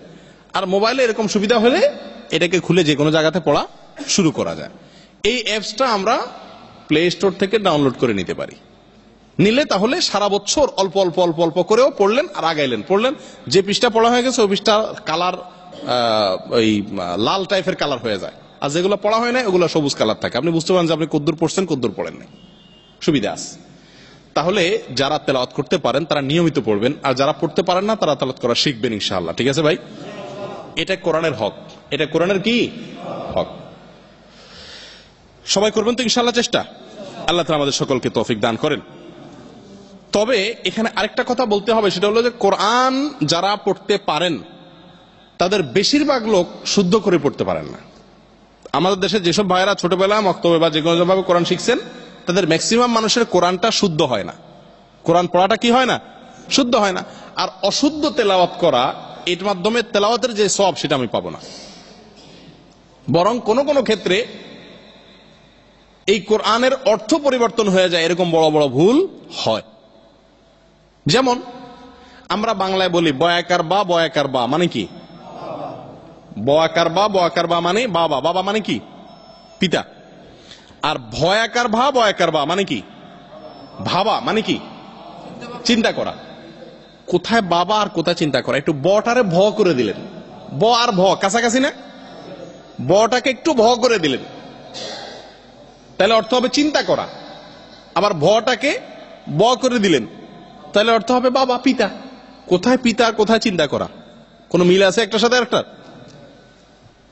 একইভাবে কোরআনে কারীম আপনি পড়তেছেন কুল হুয়াল্লাহ, কুল বড় কাফ, আপনি সেটা বললেন কুল হুয়াল্লাহ করসুকার কুল, কুল বড়ই কুল, কুল হুয়াল্লাহ। এই কুল মানে কি, খাওয়া, কুল মানে খাও তুমি, আর কুল মানে তুমি বলো। একটা হলো বলা আর একটা হলো খাওয়া। তো কোরআন বলতেছে বলতে, আর আপনি পড়তেছেন খাইতে, তাহলে আল্লাহ বলতেছেন একটা, আপনি বলতেছেন আরেকটা। এটা হলো অশুদ্ধ তেলাওয়াত। ম্যাক্সিমাম মানুষের আমাদের তেলাওয়াত শুদ্ধ নয়। আমরা যারা ছোটবেলা শিখছি, হয়তো কারো 60% শুদ্ধ আছে, কারো 50% শুদ্ধ আছে, কারো 80% শুদ্ধ আছে। কি করতে হবে, যাদের সহিহ তেলাওয়াত আছে, কোন হাফেজ সাহেব, কোন কারি সাহেব, কোন আলেম সাহেব, ওনার কাছে বসে নিজের তেলাওয়াতটাকে শুনাইতে হবে যে আমাকে একটু শোধরায় দেন, আমার ভুলগুলা কোন কোন জায়গায় আছে একটু দাগ দিয়ে দেন, আমি এগুলো ঠিক করবো। একটু চেষ্টা করলে হয়ে যাবে ইনশাআল্লাহ। করবেন তো ইনশাআল্লাহ। আল্লাহ তাআলা আমাদের সকলকে কোরআনের দ্বিতীয় হক তেলাওয়াত করার তৌফিক দান করেন। 3 নম্বর কোরআনের হক হলো ভাই মুখস্থ করা। কি করা, মুখস্থ করা, কোরআনকে হিফজ করা। হিফজ, গোটা কোরআনের হিফজ করা, এটা আমাদের কারোর উপরে জরুরি না। গোটা কোরআনের হেফজ করা কারোর উপরে কর্তব্য না। যদি কেউ করতে পারে তাহলে সেটা অনেক ভালো কথা। কতটুকু হেফজ করা কর্তব্য? কমপক্ষে নামাজের মধ্যে যতটুকু প্রয়োজন ততটুকু পড়া কর্তব্য। কোরআনের ভিতরে যে দোয়াগুলো আছে, কোরআনের ভিতরে আল্লাহ তাআলা অনেক দোয়া শিখাই দিয়েছেন। এই দোয়াগুলো তো আমাদেরকে আল্লাহর কাছে চাওয়ার জন্য প্রয়োজন হয়, ওইগুলো মুখস্থ করা দরকার। কোরআনে কিছু কিছু আয়াত আছে যেগুলো আয়াতে শেফা, যে সমস্ত আয়াত পড়লে অনেক রোগ থেকে সুস্থতা, আরোগ্য লাভ হয়, সেগুলো মুখস্থ করা, কারণ সেগুলো আমাদের কি হয়? প্রয়োজন হয়। প্রিয় দিনী ভাইয়েরা, এতটুকু মুখস্থ করা আমাদের জন্য জরুরি। আলহামদুলিল্লাহ, আমাদের বাংলাদেশের মানুষরা ছোটবেলা থেকে যারা নামাজ শিখে তারা ওই যে কয়টা সূরা, 4টা সূরা কমপক্ষে, সূরা ফাতিহা আর অতিরিক্ত 4টা সূরা, কমপক্ষে 5টা সূরা সবার মুখস্থ থাকে আল্লাহর মেহেরবানিতে। কিন্তু আমার কথা হলো, 4টা সূরাই শুধু সারা জীবন প্রত্যেক রাকাতে পড়বেন, আর কিছু একটু বাড়ান যায় না মুখস্থটা? ভাই, আমাদের ছোটবেলায় আমরা যে পয়সা কড়ির মালিক ছিলাম, এখনো কি সেরকম পয়সা কড়ির মালিক নাকি বাড়ছে? কিছু বাড়ছে? সুবহানাল্লাহ। সবার একজন তো এমন নাই যে 5 বছর আগে অ্যাকাউন্ট যে জায়গায় ছিল এখন সেখানেই, এরকম আছেন কেউ? আস্তে আস্তে বাড়াইছেন। সব ক্ষেত্রে এভাবে চেষ্টা করছেন প্রোগ্রেস, উন্নতি করার, আস্তে আস্তে উপরের দিকে উঠার। কিন্তু আফসোসের বিষয়, মক্তব থেকে মৌলভী সাহেব যে 4টা বা 5টা সূরা শিখাই দিচ্ছে ছোটবেলা, এখন 60 বছরের মুসলমান হয়েছেন, 50 বছর বয়স হয়ে গেছে ইসলামের আপনার, আপনি ইসলামে জন্মগ্রহণ করছেন মুসলমান হিসাবে 35 বছর 30 বছর হয়ে গেছে, সূরা ওই 5টাই মুখস্থ আছে, 6 নম্বর সূরা আর মুখস্থ হয়নি। বেশিরভাগ মানুষের এই অবস্থা না? কি বলেন? দুনিয়ার ক্ষেত্রে আপনি তারাক্কি এবং উন্নতির চেষ্টা করছেন, কিন্তু দিনের বিষয়ে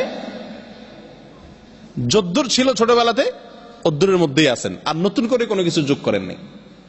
এটা খুবই দুর্ভাগ্যের বিষয়। মনে রাখবেন,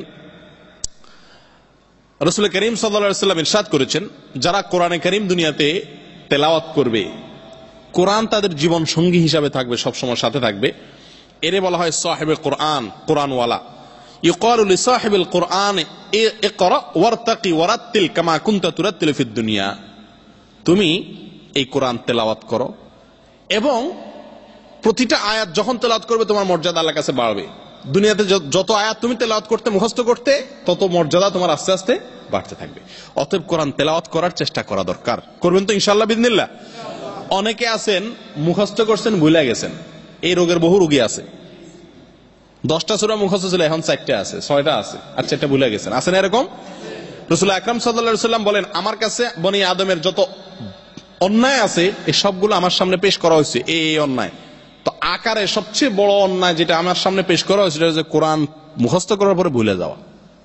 এটা হলো সবচেয়ে বড় অন্যায় যেটা আমার সামনে পেশ করা হয়েছে। সম্মানিত ভাইরা, তাহলে এটা কিন্তু বড় জুলুম। মুখস্থ করে কি করা? ভুলে যাওয়া অথবা মুখস্থ না করা।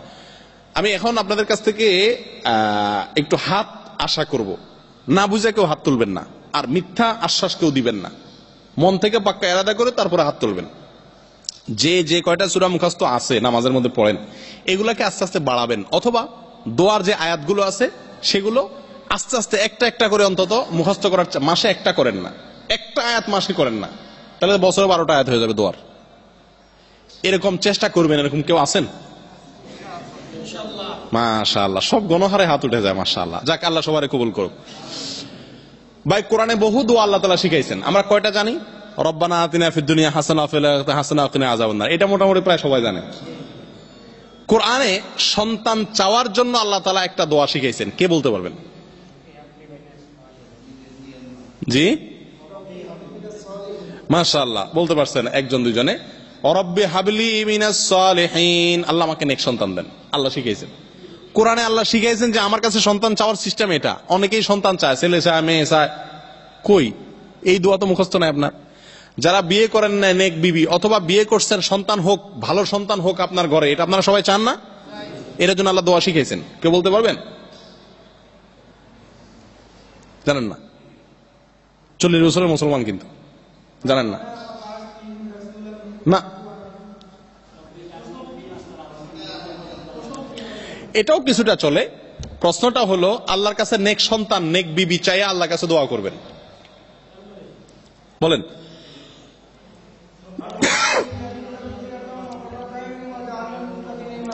আপনারা হয়েছে, ওনার একই আয়াত বলছেন দুজন হয়েছে, আলহামদুলিল্লাহ।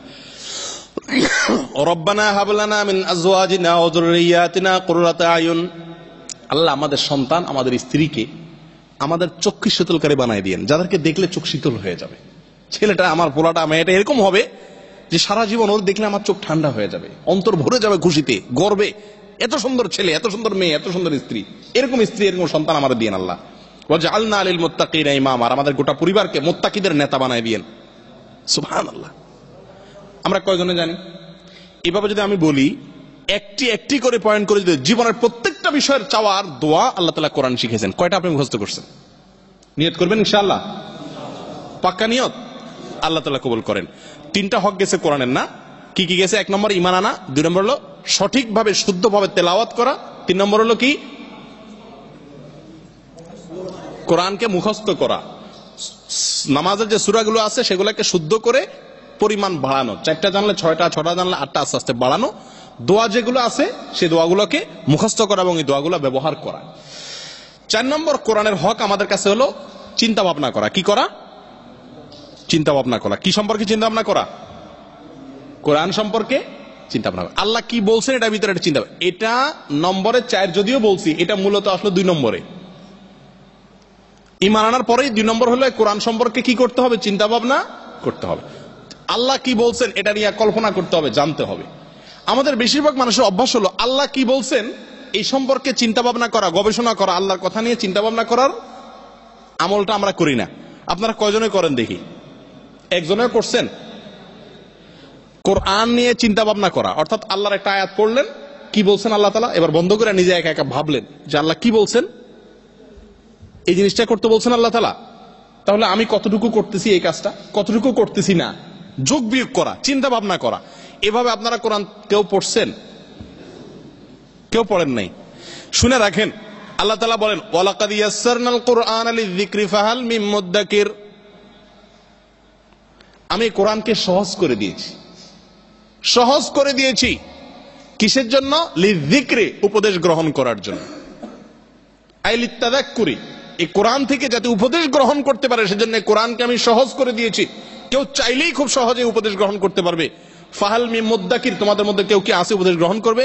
ইবনে কাসির রাহমাতুল্লাহ আলাইহি আয়াতের তাফসিরে বলেন, অর্থাৎ আল্লাহ তাআলা এর মানিকে সহজ করে দিয়েছেন, এটাকে বুঝা সহজ করে দিয়েছেন। আমাদের দেশে বেশিরভাগ মানুষ এই কোরআনের এই হকটার সবচেয়ে বেশি নষ্ট করি আমরা, যেটি ঈমানের পরে সিরিয়ালে সবচেয়ে গুরুত্বপূর্ণ, 2 নম্বরে আসার কথা।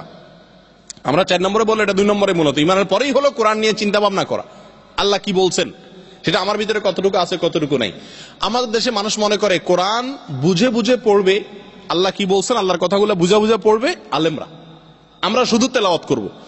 হ্যাঁ, এটা ঠিক, কোরআন যদি কেউ না বুঝেও তেলাওয়াত করে তবুও 1 অক্ষরে 10 নেকি করে পাবে। কিন্তু কোরআন না বুঝে পড়ে শুধুমাত্র সওয়াব কামাই করার জন্য কোরআন আসে নাই। কোরআন কেন আসছে? যালিকাল কিতাব লা রাইবা ফি হুদাল লিল মুত্তাকিন, এটা আসছে আমাদেরকে পথ দেখানোর জন্য, না? তো পথ দেখাবে কিভাবে আপনি যদি না জানেন? পথ দেখাবে কিভাবে যদি আপনি না জানেন? কি বলছে আল্লাহ তাআলা জানতে হবে কি হবে না? বুঝতে হবে কি হবে না? অতএব কোরআনকে বুঝার চেষ্টা করতে হবে। বাংলা কোরআন প্রত্যেক মুসলমানের কাছে থাকা উচিত। তবে কোন আয়াত বুঝতে অসুবিধা হলে বা ঝামেলা দেখা দিলে সঙ্গে সঙ্গে কোন আলেমের শরণাপন্ন হয়ে বোঝা উত্তম। একা একা কিন্তু কোরআন বোঝা হয় না। অনেকেই ঘরে বসে কি করে, কোরআন বুঝার, নিজে নিজে কোরআন পড়ে পড়ে বুঝে ফেলার চেষ্টা করে। না, এত সহজ না। আল্লাহ তাআলা নবী পাঠাইছেন কেন? তাহলে তো আল্লাহ তাআলা জিবরাইল দিয়ে কোরআন পাঠাই দিতে পারতেন ডাইরেক্ট। এই জন্য ওলামা একরামের তত্ত্বাবধান থেকে বুঝতে হবে, কিন্তু বুঝার চেষ্টাটা করতে হবে। আমাদের দেশে কোরআন বুঝার চেষ্টাটা না। অনেকে আছে আলহামদুলিল্লাহ তেলাওয়াত করে কিন্তু অর্থ জানে না।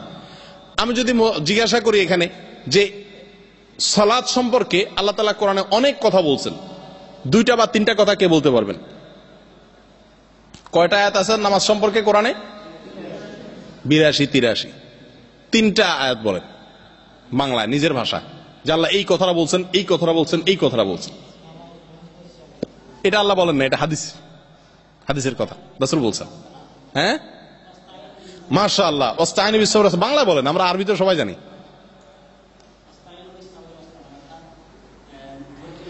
ধৈর্য এবং সালাত, নামাজ পড়ে পড়ে আল্লাহর কাছে সাহায্য চাও, বিপদে পড়লে নামাজ পড়ে আল্লাহর কাছে সাহায্য চাও। মাশাআল্লাহ, একটা বলছেন দেখি, এরকম আমরা জিজ্ঞাসা করলে বেশিরভাগ মানুষই আমরা বলতে পারবো না, ঠিক না? অথচ এইটা আমাদের জন্য কর্তব্য যে কোরআনকে নিয়ে কি করা, চিন্তা ভাবনা করা। দেখুন আল্লাহ তাআলা বলেছেন কিতাবুন আনজালনাহু ইলাইকা মুবারাক লিয়াদাব্বারু আয়াতিহি, এই কিতাব হে রাসূল আপনার কাছে আমি নাজিল করেছি। কেন কেন নাজিল করছেন? আল্লাহ বলতেছেন লিয়াদাব্বারু আয়াতিহি, যাতে এই কোরআনের আয়াত নিয়ে মানুষ চিন্তা ভাবনা করে। সুবহানাল্লাহ, এই কোরআন আসার উদ্দেশ্যই হলো এটা নিয়ে যাতে আমরা এটার অর্থ নিয়ে যাতে চিন্তা ভাবনা করতে পারি। আপনাদের কার কার কাছে বাংলা কোরআন আছে? হাত তোলেন।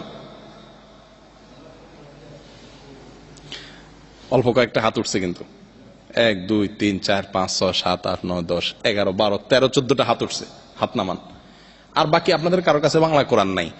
এবার ইমানে আমানে আল্লাহর ঘরে বসে মিথ্যা কথা বলেন না, কোনো লাভ নাই এখানে। লাভ সত্য বললে আপনার কোনো লস নাই, মিথ্যা বললেও কোনো লাভ নাই। যাদের কাছে বাংলা কোরআন আছে এবার হাত তুলা বলেন যে নিয়মিত আল্লাহ কি বলছেন, আল্লাহর কথাটারে বুঝা অর্থ সহকারে পড়ার চেষ্টা করেন কে কে? প্রায় মাঝে মধ্যে অন্তত চেষ্টা করেন, এরকম কয়জন আছেন? 4-5টা হাত উঠছে। আচ্ছা, আপনারা এই কোরআন যে আয়াতটা আমি বললাম সূরা সদের, এই আয়াতটা প্রতি একটু লক্ষ্য করেন। আবার আল্লাহ বলেন হে রাসূল এই কোরআন আমি আপনার কাছে নাজিল করছি। কেন নাজিল করছি? লিয়াদাব্বারু আয়াতিহি, যাতে মানুষেরা এর আয়াতগুলো নিয়ে চিন্তা ভাবনা করে, আল্লাহ কি বলছেন এটা নিয়ে চিন্তা ভাবনা করে। আপনি যদি অর্থ সহ না বুঝেন, আল্লাহ কি বলছে এটা না বুঝেন, তাহলে চিন্তা ভাবনা কিভাবে করবেন? তাহলে কোরআন আসার উদ্দেশ্যই হলো এটা নিয়ে চিন্তা ভাবনা করা। অতএব বুঝার চেষ্টা করবেন তো ইনশাআল্লাহ। বাংলা কোরআন সবার কাছে কাছে রাখবেন তো ইনশাআল্লাহ। আমি একটা সহজ পদ্ধতি বলি, যাদের মোবাইলে অ্যান্ড্রয়েড মোবাইল আছে, আপনারা আল্লাহর ওয়াস্তে মেমোরি কার্ডে হারাম কোন জিনিস না রাখা ভালো জিনিস রাখেন। ইসলামী সেন্টারের শেখদের সাথে যোগাযোগ করেন। আমার কাছে ব্যক্তিগতভাবে আছে, বহু মানুষ আমার কাছে মেমোরি দেয়।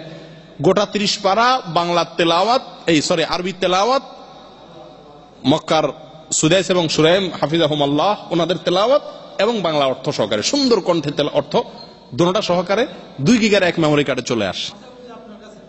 না সাথে আই নাই, সুবহানাল্লাহ, মনে হচ্ছে হুজুর ব্যবসা শেখের কাছে আছে, যোগাযোগ করবেন।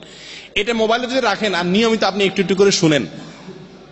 আমাদের এখানে মিজান ভাই আছে মাছ 2 কোম্পানির, আমার সাথে চলাফেরা করে, ওনারা দিয়ে দিছে আমি, উনি গাইতে নিছে। এখন কোরআনের যে কোনো আয়াত বললে উনি আগে পাশে কি আছে মোটামুটি প্রায় সব জায়গায় প্রায় বলতে পারে, শুনতে শুনতে মুখস্থ হয়ে গেছে।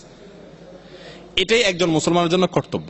2টা পদ্ধতি, মোবাইলে শুনলে সবসময় হয় না, অনেক সময় মূল সিস্টেমটা হলো পড়া। সস্তায় 2 গিগার মেমোরিতে ঢুকে ফেলছেন, এটাই চলবে না, এটাও রাখেন। আর বিকল্প বাংলা কোরআন সবার কাছে থাকতে হবে, আর রাখবেন তো ইনশাআল্লাহ। ব্যাখ্যা সহকারে রাখলে সবচেয়ে ভালো, না পারলে অন্তত তরজমাটা রাখেন।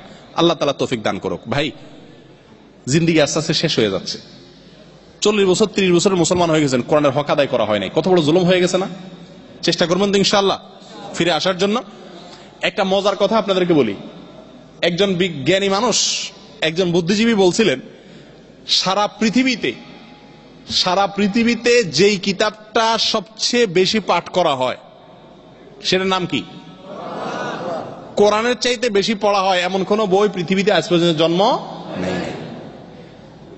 অন্য কোন বই এত বেশি পড়ে মানুষ জন্ম থেকে মৃত্যু পর্যন্ত?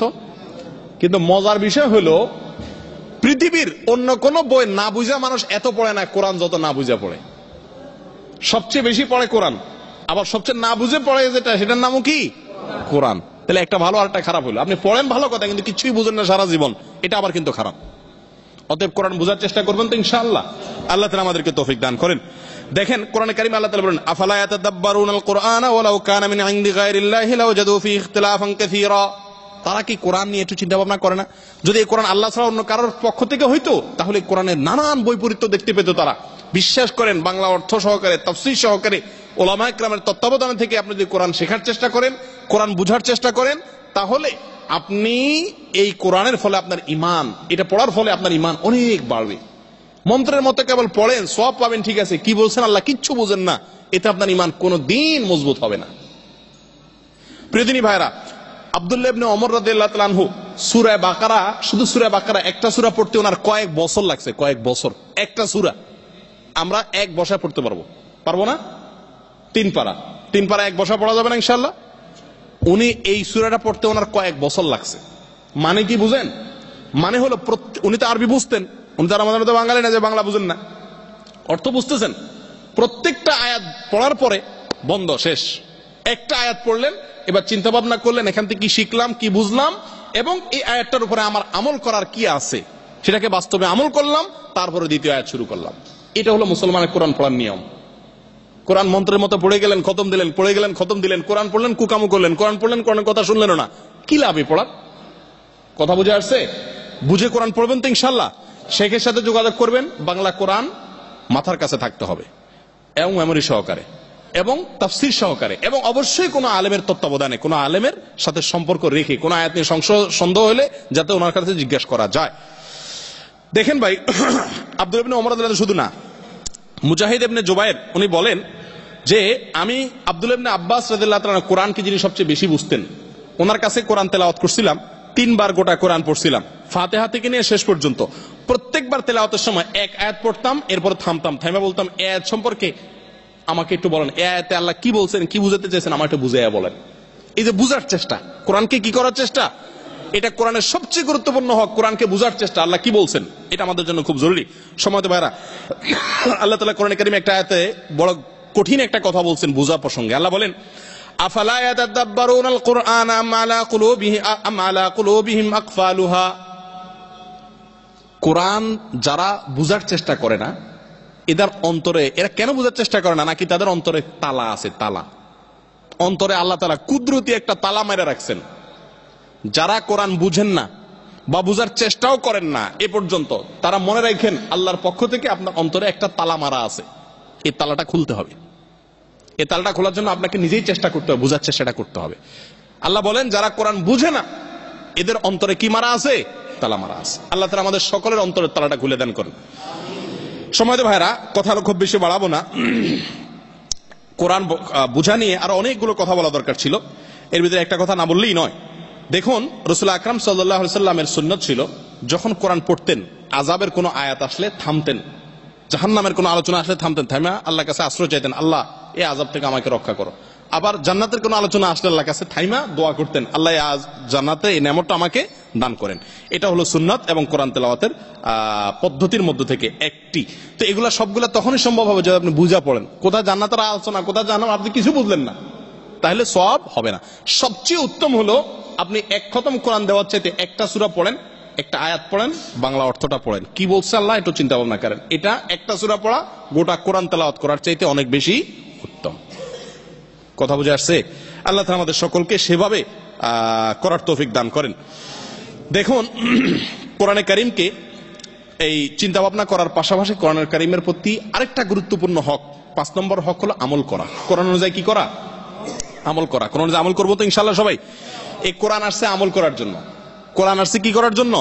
ওই যে হেদায়েত করবে, বুঝবো, সেই অনুযায়ী আমল করবো। যদি কোরআন অনুযায়ী আমল না করি তাহলে এই কোরআন পাঠ করার কোনো ফায়দা হবে না। সময়ত ভাইরা, আল্লাহ পাক রব্বুল ইজ্জাত এই কোরআন অনুযায়ী আমল করার জন্য আমাদেরকে বিভিন্ন ভাবে আদেশ করেছেন। তার ভিতরে একটা আয়াত আমরা উল্লেখ করি, ইয়া আইয়ুহাল্লাযীনা আমানু ইন্নামাল খামরু ওয়াল মাইসিরু ওয়াল আনসাবু ওয়াল আযলাম রিজসুম মিন আমালিশ শাইতান ফাজতানিবুহু ইলা আখিরিল আয়া। এই আয়াতটা যখন নাজিল হয়, সাহাবীরা, এই আয়াতের ভিতরে বলা হয়েছে মদ, জুয়া এগুলো সব শয়তানের কর্মকাণ্ড, এগুলো তোমরা ছেড়ে দাও।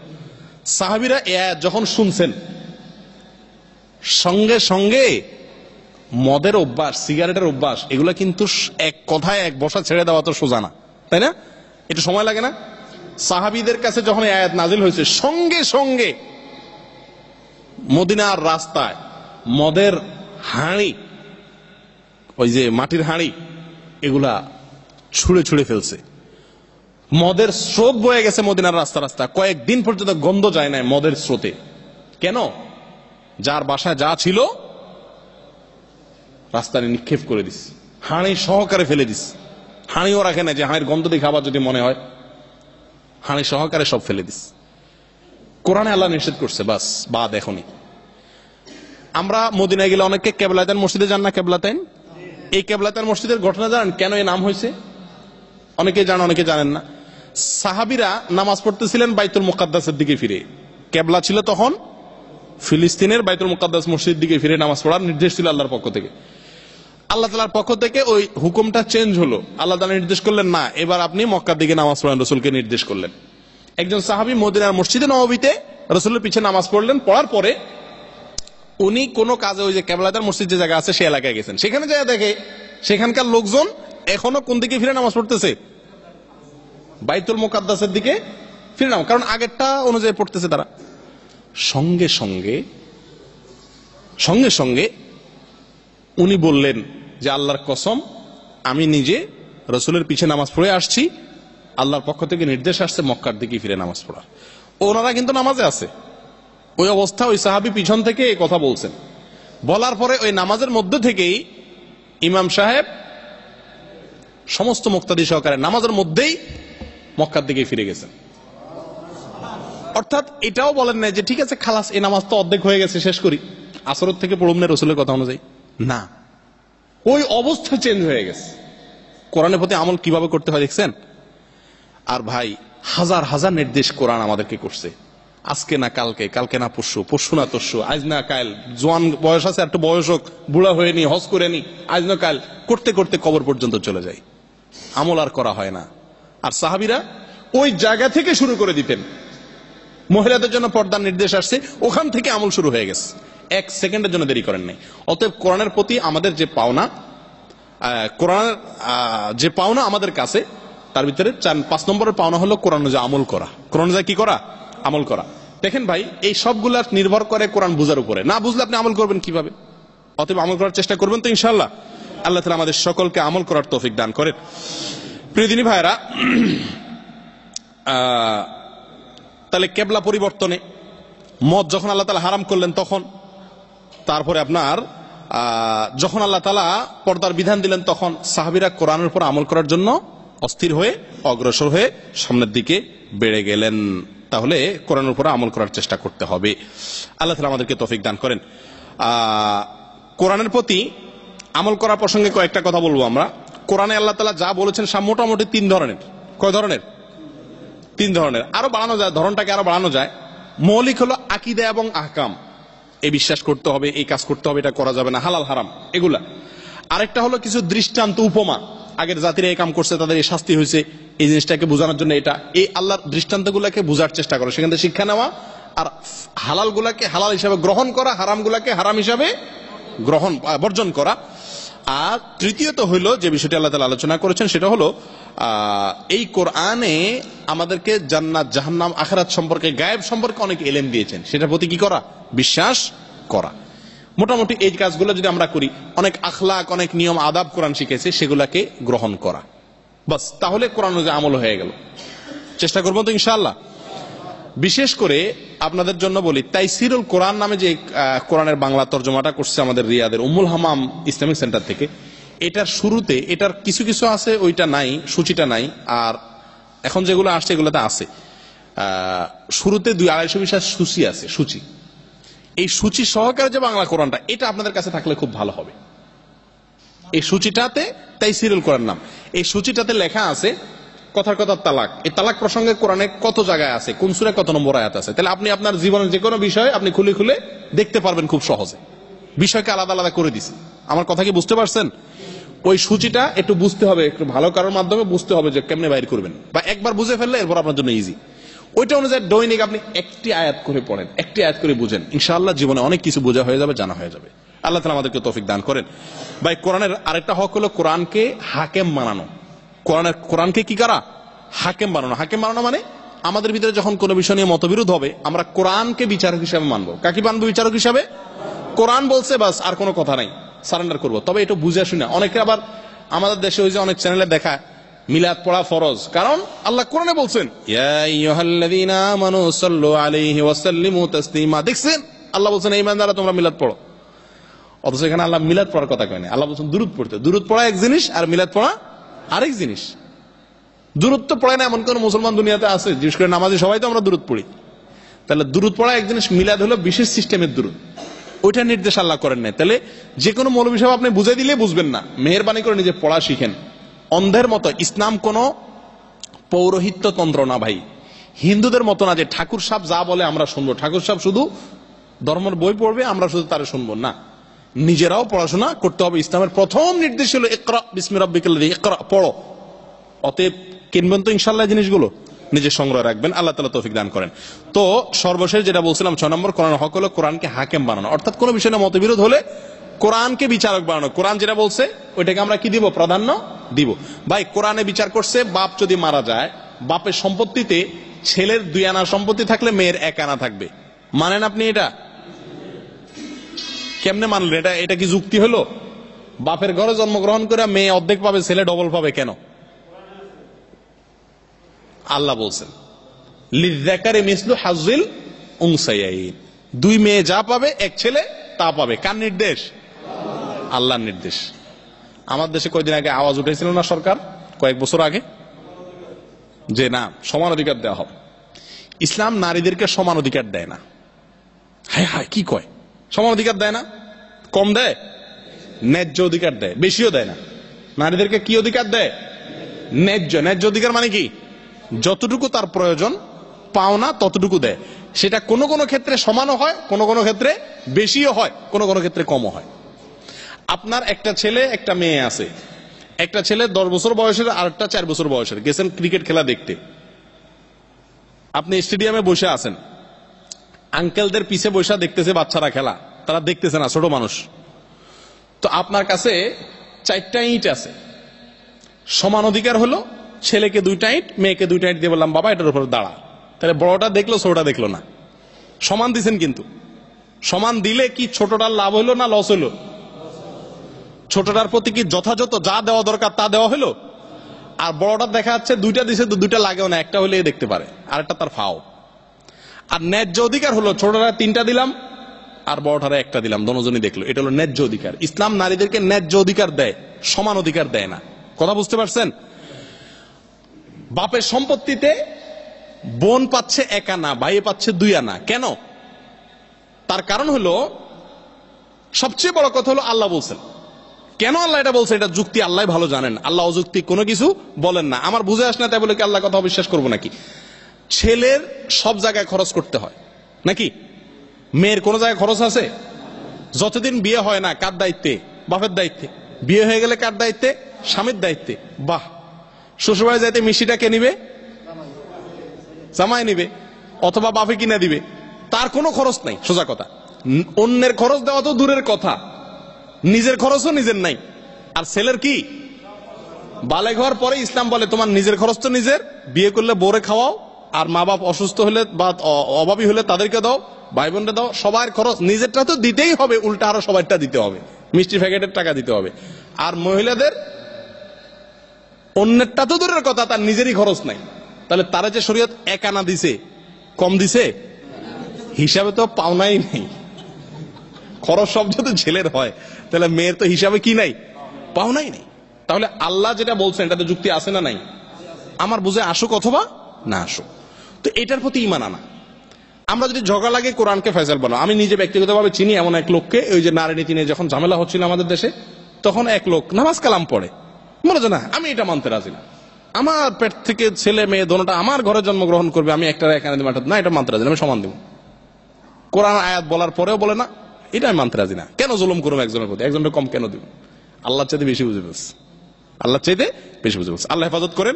এরকম আমাদের মধ্যে যখন কোনো বিষয় নিয়ে আলোচনা হবে আমরা কোরআনকেই প্রাধান্য দিব। আল্লাহ বলেন আল্লাহ ইয়ালামু মান খালাকা ওয়া হুয়াল লাতীফুল খাবীর। সূরা মুলকে আল্লাহ তাআলা বলেন মানুষ কি জানে না যিনি সৃষ্টি করেছেন তিনি সবকিছু জানেন, তার চাইতে আমরা ভালো জানি না, অতএব তার কথাই মানতে হবে। আল্লাহুল খালকু ওয়াল আমর, নির্দেশ এবং সৃষ্টি এটা কার? শুধুমাত্র আল্লাহ তাআলা। আরেকটা হক হলো কোরআনকে সম্মান করা। কোরআনকে কি করা? কোরআনকে সম্মানের পদ্ধতি কি ভাই? কোরআনকে সম্মানের পদ্ধতি হলো কোরআনের প্রতি অবমাননা হয় এরকম কোনো কাজ না করা, কোরআন দিকে পাও দিয়া না বসাই উত্তম। তাফসীর ইবনে কাসির লিখছে এর উপরে কোনো কিছু না রাখা। কোরআনে কিছু আদাব লিখছে, এর ভিতরে একটা হলো কোরআনের উপরে কোনো কিছু অন্য কোনো বই পুস্তক না রাখা। কোরআনকে অপরিচ্ছন্ন, ময়লা, নোংরা কোনো জায়গায় না রাখা। টেলিভিশনটারে খুব দামি একটা বাক্স খাঁচা বানায় রাখলেন আর কোরআনটা পড়ে রয়েছে ধুলামলা এক কোনায়, এটা কোরআনের সম্মান হলো না অসম্মান হলো? অসম্মান হলো। এরকম কোরআনকে বিভিন্নভাবে অসম্মান হয় এরকম কোন পদ্ধতি অবলম্বন না করা, এগুলো কোরআনের অবমাননা শামিল। মোবাইলের রিংটোন হিসাবে কোরআন আয়াত রাখা, এটাও কোরআনকে অসম্মান করা। যেখানে সেখানে ওয়ালে এমন জায়গায় কোরআন লিখলেন যেখানে ময়লা আবর্জনা লাগতে পারে, সেটাও কোরআনকে কি করা হলো? অসম্মান করা হলো। এরকম কোন পদ্ধতিতে কোরআনকে কি না করা? অসম্মান না করা। ব্যাস। আরেকটা হলো সর্বশেষ তাবলীগ করা, কোরআনে যা শিখলেন এটাকে মানুষের কাছে কি করা, প্রচার করা। বাল্লিগ মা উনসিলা ইলাইক, আপনাকে রাসূলকে আল্লাহ বলছেন আপনার কাছে যা নাযিল হয়েছে এটা অন্যের কাছে কি করেন, পৌঁছায় দেন। আল্লাহ বলছেন খায়রুকুম মান তাআল্লামাল কোরআন ওয়া আল্লামা, আপনি যা শিখছেন কোরআনের যে কথাটা আপনি জানছেন এটা আপনার স্ত্রীর সঙ্গে শেয়ার করেন। আরেকজনকে বলেন যে আজকে কোরআন থেকে একটা জিনিস শিখলাম, কোরআনে আল্লাহ এই কথাটা বলছেন, আরেকজনকে বলে দেন। এটা আমাদের কোরআনের পাওনা আমাদের কাছে। আরেকটা হলো ইস্তিশফা, অর্থাৎ কোরআনের কিছু কিছু আয়াত আছে যেগুলো আল্লাহ তাআলা শেফা রাখছেন, এই শেফার আয়াতগুলোকে শেফা হিসেবে ব্যবহার করা। যেমন সূরা ফাতিহা সর্বরোগের ঔষধ, এটা সূরা শেফাই বলা হয়েছে। একবার আবু সাঈদ খুদরি রাদিয়াল্লাহু তাআলা বর্ণিত এক হাদিস আসছে, বুখারীতে আসছে, উনি বলেন যে সাহাবীদের এক দল নিয়ে আমরা এক জায়গায় যাচ্ছিলাম, এক জায়গায় রাত্রে থাকার জন্য থামলাম। তো আগের যুগে তো মাহাত্মা তো খানাফিনা ছিল না, ওই এলাকার কিছু মানুষ ছিল অমুসলমান, তাদের কাছে খানা চাইছি, তারা বলে না না খানাফিনা দিব না, মাহবুবা অমুসলমানরা খানা দিবে না।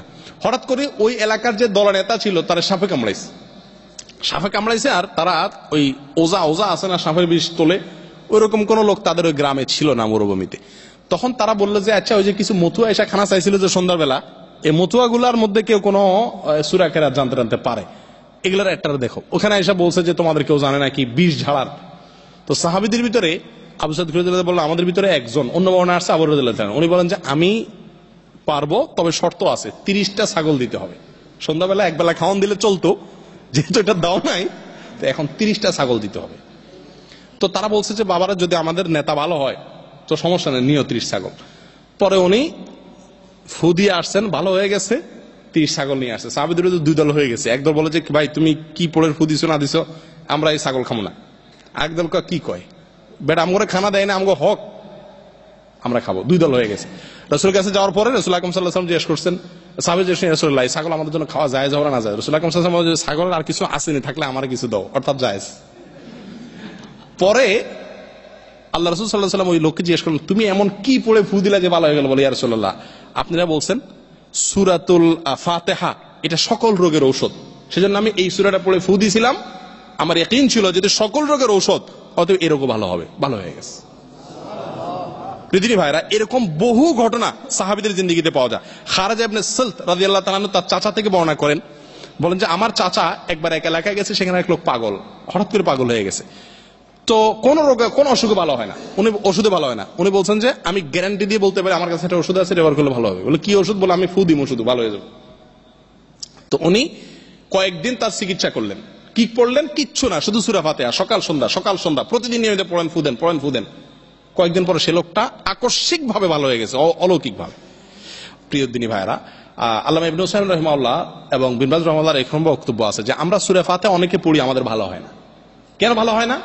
পড়ার ত্রুটি, যে পড়ে তার ত্রুটি, অথবা ভালো হওয়ার জন্য যে শর্ত আছে সে শর্ত পড়ে। অ্যান্টিবায়োটিক যদি টাইম মতো না খান কাজ হইব? এরকম সূরা ফাতিহা থেকে উপকৃত হওয়ার জন্য 1 নম্বরের শর্ত হলো সঠিকভাবে পড়বেন, যিনি পড়বেন তিনি হালাল রুজি তার থাকবে। 3 নম্বর হলো ইয়াকিন এবং বিশ্বাস সেই মাপের থাকতে হবে। আমি ব্যক্তিগতভাবে আমার তো বাচ্চা কাচ্চা ছোট থাকতেই ওরা ভয় করতো, এটা করতে, যত সমস্যা হইতো, পেটে ব্যথা, জ্বর জুর, সূরা ফাতিহা পড়ে ফু দিতাম, আলহামদুলিল্লাহ আমি জীবনে বহুবার উপকার পাইছি। অতএব এই কোরআনে বহু আয়াত আল্লাহ তাআলা শেফা রেখেছেন, এই শেফার আয়াতগুলাকে শেফা হিসাবে গ্রহণ করা, আর অনেক আয়াতকে দোয়া হিসাবে নাজিল করছেন, সেসব আয়াত দিয়ে আল্লাহর কাছে কি করা? দোয়া করা। এটা হলো কোরআনের সর্বশেষ অধিকার। হকগুলো আমি আবার বলে শেষ করি। 1 নম্বরের হক বলছিলাম কি? ঈমান আনা, কোরআনের প্রতি কি করা? ঈমান আনা। 2 নম্বরের হক বলছিলাম কি? তেলাওয়াত করা। যারা সঠিকভাবে করতে পারেন না তারা সঠিকটা শিখে নেবেন, শুদ্ধ করে নেবেন, যারা পারেনি না তারা শিখবেন। 2 নম্বর হক তেলাওয়াত করা, নিয়মিত অল্প অল্প 2 লাইন করে 1 আয়াত করে পড়েন, কিন্তু নিয়মিত পড়বেন। 3 নম্বর কি? মুখস্থ করা, বিশেষ করে নামাজের যে সূরাগুলো এগুলাকে বাড়ানো, 4টা জানলে 5টা করেন, 4টা জানেন শুদ্ধ করেন, আর দোয়াগুলা বিশেষ করে মুখস্থ করা, দোয়ার আয়াতগুলা। 3টা হক গেল। 4 নম্বর কি? চিন্তা ভাবনা করা, প্রত্যেকটা আয়াত অর্থ সহকারে পড়ে বুঝে বুঝে পড়া। এক কথা কি করা? বুঝে পড়া এবং চিন্তা ভাবনা করা।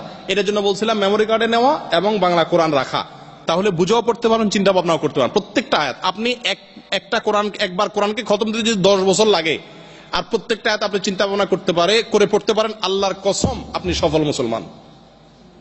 যদি গোটা 30 পারা কোরআনকে আপনি 10 বছরও লাগে পড়তে, আরে চেষ্টা করতে করতে আপনি মারাও যান, তবু আপনি এই কোরআন যারা চিন্তা ভাবনা করে তাদের দলভুক্ত হয়ে যাবেন। আল্লাহ কোরআন নাজিল করছেন চিন্তা ভাবনা করার জন্য, আর না হলে বুঝুন আপনার অন্তরে তালা মারা আছে। আম আলা কুলুবিহিম আকফালুহা। অতএব 4 নম্বরের হক হলে কি করা? কোরআনকে চিন্তা ভাবনা করা, কোরআন নিয়ে, অর্থাৎ বুঝে পড়া। করবেন তো ইনশাআল্লাহ? 5 নম্বরের হক কি বললাম? হ্যাঁ,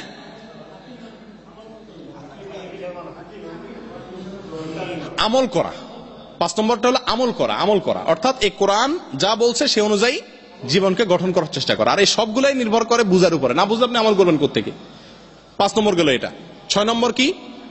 কোরআনকে বিচারক বানানো, অর্থাৎ যে কোনো বিষয়ে আমাদের ভিতরে মতবিরোধ হলে আমরা বিচারক বানাবো কাকে? কোরআনকে। 7 নম্বর হলো কোরআনের যাই আমি শিখছি সেটা অন্যের কাছে পৌঁছাবো। 8 নম্বর হলো কোরআনে অনেক আয়াতে শেফা আছে, অনেক আয়াতে দোয়া আছে। এই শেফা এবং দোয়া আয়াতগুলো মুখস্থ করে শেফার আয়াতকে শেফা চিকিৎসার কাজে, আর দোয়ার আয়াতকে আল্লাহর কাছে দোয়ার কাজে ব্যবহার করা। আল্লাহ তাআলা আমাদের সকলকে কোরআনের সমস্ত হকগুলো আদায় করার তৌফিক দান করেন। এই কোরআন রাসূল আকরাম সাল্লাল্লাহু আলাইহি ওয়াসাল্লাম বলেছেন কিছু লোকের জন্য যারা কোরআনকে ইমাম বানাবে, ইমাম অর্থাৎ কোরআনকে দেখে দেখে চলবে, সামনে রেখে চলবে, এই কোরআন তাদেরকে জান্নাত পর্যন্ত নিয়ে যাবে। এই কোরআন কিয়ামতের ময়দানে সুপারিশ করবে যখন কেউ সুপারিশ করতে পারবে না।